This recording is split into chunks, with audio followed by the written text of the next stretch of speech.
MP Renuka Chowdary YS Jaganmohan Reddy గారి మీద చేసినటువంటి వ్యాఖ్యల గురించి స్పందించడానికి మనతో పాటు ఉన్నారు వైఎస్ఆర్ కాంగ్రెస్ పార్టీ మహిళా నాయకులు బండి పుణ్యశీల గారు. మేడం, ఏం చెప్తారు రేణుకా చౌదరి గారి మాటల గురించి? ఒక లేడీగా ఆవిడలా మాట్లాడటాన్ని నిజంగా నేను సిగ్గుపడతా ఉన్నానండి. ఎందుకంటే ఒక మీడియాలో ఒక అంటే ఆయన ఆయన జర్నలిస్ట్ అని కూడా మనం అనుకోకూడదు. ఆయన పొలిటికల్ అనలిస్ట్ కృష్ణరాజు గారు.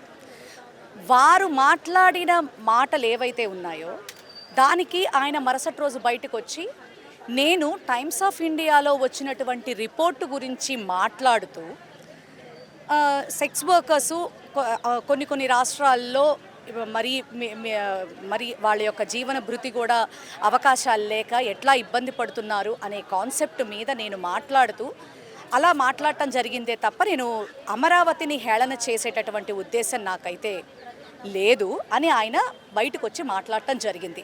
రెండోది, కేఎస్ఆర్ గారు ఆ టైంలోనే మీరు కనుక సాక్షిలో ఆ డిస్కషన్ జరుగుతున్నప్పుడు మీరు గమనించినట్లయితే అలాంటి మాటలు వద్దండి, అవి మాట్లాడటానికి మనం అనుకోవడానికి కూడా బాగోదు అని ఆయన అప్పటికప్పుడే ఖండించటం కూడా జరిగింది. దీనికి ఎవరండి రెస్పాన్సిబిలిటీ? ఎవరు రెస్పాన్సిబిలిటీ? ఆయన ఏమన్నా వైఎస్ఆర్సీపీకి సంబంధించినటువంటి వ్యక్తి కృష్ణరాజు గారు, వైఎస్ఆర్సీపీ కార్యకర్త? తప్పు కదా. ఎవరిని బ్లేమ్ చేస్తారు? జగన్ గారిని ఎలా బ్లేమ్ చేస్తారు? కేఎస్ఆర్ గారిని ఎలా బ్లేమ్ చేస్తారు? అట్లాగే జగన్మోహన్ రెడ్డి గారిని, భారతమ్మ గారిని ఎలా బ్లేమ్ చేస్తారండి? నాకు అర్థం కాదు.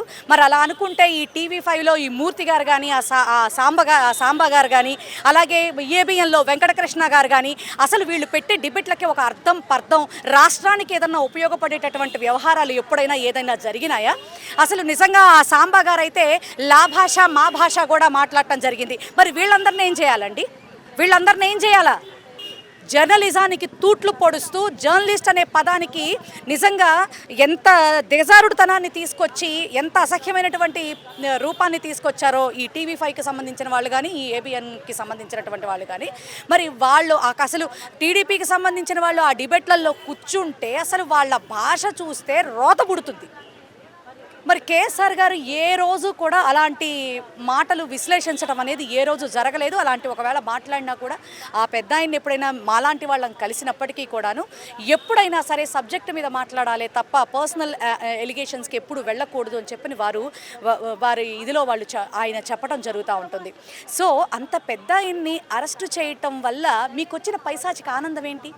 దీని మీద మీ అభిప్రాయం ఏంటి అని చెప్పని ఆవిడని అడిగితే ఇది అనుకోకుండా జరిగినటువంటి పరిణామం కాబట్టి ఇలాంటివి ఏ మీడియా ఛానళ్ళల్లో కూడా ఇంకొకసారి రిపీట్ అవ్వకుండా చూసుకోవాల్సినటువంటి బాధ్యత ఉంది అని చెప్పని, దీనికి మన అని కాదు ఇంకోళ్ళని కాదు అని చెప్పాల్సినటువంటి ఒక పెద్ద మనిషి లాంటి రేణుకా చౌదరి గారు జగన్మోహన్ రెడ్డి గారు పీక పిసికి చంపేయాలా?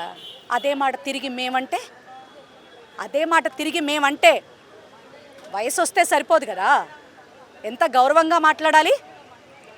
నిన్న ఇందాకే చూశాను ఒక పోస్ట్ ఈవిడ గురించి. జర్నలిస్ట్లో ఆనాడు ఈవిడ గారు అధికారంలో ఉన్నప్పుడో ఎప్పుడో మరి ప్రతిపక్షంలో ఉన్నప్పుడను ఇందాకే చూశాను యూట్యూబ్లో ఒక వీడియో. సారా వ్యతిరేక ఉద్యమంలో మీరు కూడా డ్రింక్ చేసే వ్యక్తి కదా, మరి మీరు సారా వ్యతిరేక ఉద్యమంలో పార్టిసిపేట్ చేయడానికి మీకేంటి అర్హత అని ఒక జర్నలిస్ట్ అడగటం జరుగుతుంది. నేను ఎప్పుడు చెప్పాను? నేను ఆ ఉద్యమంలో పాల్గొంటానని మీతో నేను చెప్పలేదు, నేను పాల్గొనలేదు. నేను గవర్నమెంట్కి దానివల్ల అలాంటి నిర్ణయాలు తీసుకునే ముందు కొంచెం ఆలోచించుకోండి అని కూడా నేను చెప్తా ఉన్నాను అని చెప్పారు.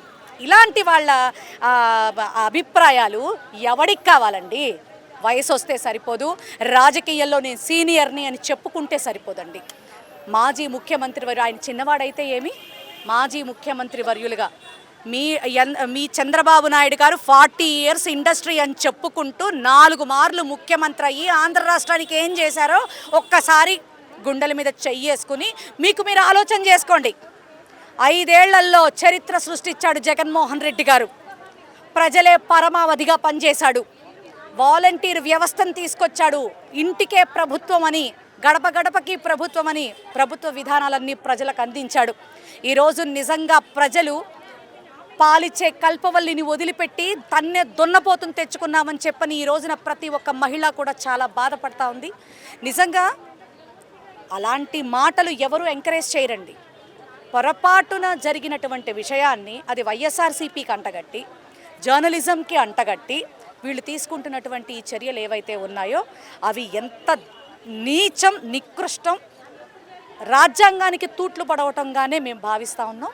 దీన్ని అరికట్టడం కొరకు, వీళ్ళకి సద్బుద్ధి రావటం కొరకే ఈ రోజున మా నాయకుడు వైఎస్ జగన్మోహన్ రెడ్డి గారు రాష్ట్రంలో జరుగుతున్నటువంటి మహిళలపై జరుగుతున్నటువంటి అన్యాయాల మీద ఈ ప్రభుత్వం నిమ్మకి నీరెత్తినట్టు ఉంటుంది. వాళ్ళకి మంచి బుద్ధి కలగాలి అని ప్రతి జిల్లా వ్యాప్తంగా కూడా అంబేద్కర్ గారికి వినతి పత్రాలు ఇవ్వడం జరిగింది. రేణుకా చౌదరి గారు రాష్ట్రంలో జరుగుతున్నటువంటి ఈ నేరాలు కానీ ఘోరాలు కానీ వీటి మీద స్పందించకుండా కేవలం వైఎస్ జగన్మోహన్ రెడ్డిని టార్గెట్ చేయడాన్ని మీరేమంటారు? వాళ్ళ పని అదే కదండి, వాళ్ళ పని అదే. ఎందుకంటే జగన్మోహన్ రెడ్డి గారిని టార్గెట్ చేస్తూ ఆయన ఏదో ఒకటి చెయ్యాలి అని చూడటం ఏంటంటే, ఆయన పరిపాలన ముందు వీళ్ళు సంవత్సర కాలంలో బొక్కబోర్లా పడి పళ్ళు రాలగొట్టేసుకున్నారు. ప్రజలు గ్రౌండ్ లెవెల్లోకి వెళ్తుంటే పచ్చి తిట్లు తిడుతున్నారు. ఇంకా మేము రాజకీయ నాయకులంగా మేము మీడియా ద్వారా మాట్లాడవలసి వస్తే కొంత మేరకే మాట్లాడగలుగుతాం, కానీ ప్రజల జోలికి వెళ్ళకూడదు. ఎవరు కూడా ప్రజల దగ్గరికి వెళ్తే చెప్పులు తీసుకుని తన్నే పరిస్థితి ఉంది. అసలు జగన్మోహన్ రెడ్డి గారి అడ్డే లేకపోతే వీళ్ళ విచ్చలవిడితనానికి ఎట్లాంటి ఇబ్బంది ఉండదు అన్న ఉద్దేశంగా మరి ఆవిడ మాటలు అయితే ఆ రీతిగా ఉన్నాయి. కానీ ప్రజలందరూ అమ్మా మీ స్టేట్మెంట్కి నవ్వుకుంటా ఉన్నారు. ఆడాళ్ళైతే సిగ్గుపడతా ఉన్నారు. తల్లి, మీరు మీడియా ముందుకు వచ్చేటప్పుడు మీరు ఎంత సీనియర్ పొలిటీషియన్ అయినా కూడా కాస్త నోటిని అదుపు చేసుకుని, ఈశ్వరుడిచ్చినటువంటి నాలికని కంట్రోల్లో పెట్టుకుని జాగ్రత్తగా మాట్లాడాలి అని చెప్పని మరి మీ బిడ్డ లాంటి దాన్ని మీకు సలహా చెప్తా ఉన్నాను.